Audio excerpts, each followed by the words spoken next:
Oi gente, eu sou a professora Stephanie de PLPT e nesse vídeo eu vou falar rapidinho sobre a atividade do bloco 4 que vocês têm que fazer. Antes disso, reforçar um convite a vocês para entrarem nesse link que aparece aqui na telinha. Nesse link eu tenho colocado vários podcasts, vários áudios sobre diversos livros, diversos textos que eu estou lendo nesse período. Então, vão lá ouvir o que eu tenho dito, né? E depois a gente troca umas ideias. Sobre a atividade, vocês vão fazer atividades que estão relacionadas a esse livro aqui do Harry Potter, que é o primeiro volume da saga, né?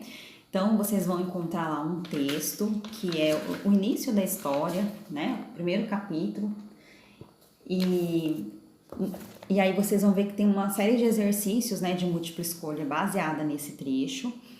Nesse caso, desse bloco aí, vocês têm que assinalar com um xizinho a alternativa correta. É a correta, só um xizinho, né?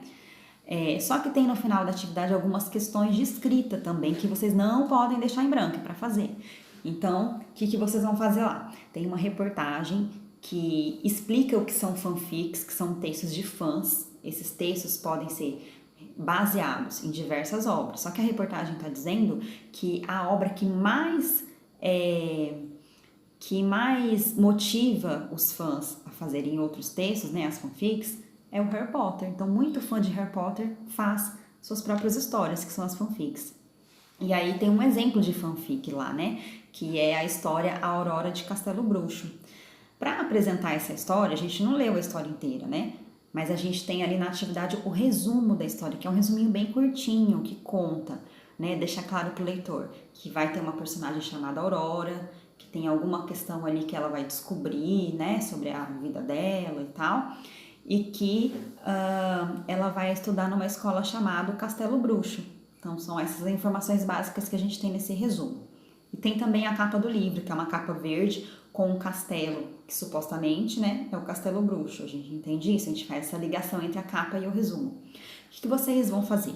Vocês vão construir, não é para copiar, né, é um texto de vocês, um resuminho. Vocês não vão fazer a história, vocês vão fazer o resumo. Então, inventa lá um resuminho de uma história que vocês imaginaram. Pode ser baseado no Harry Potter, quem gosta de Harry Potter.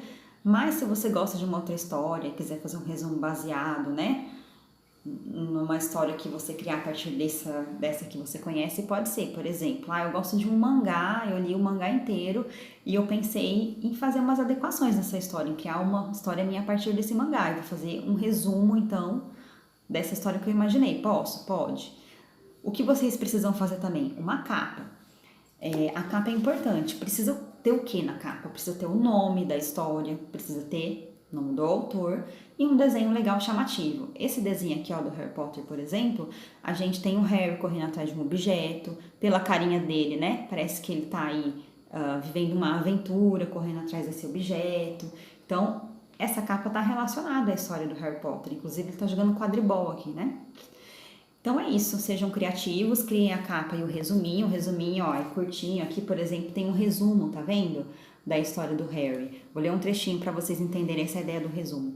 Harry Potter é um garoto comum que vive num armário debaixo da escada da casa de seus tios. Sua vida muda quando ele é resgatado por uma coruja e levado para a escola de magia e bruxaria de Hogwarts. Tá vendo? A vida dele mudou, a gente não sabe porque a gente não leu a obra ainda, faz de conta.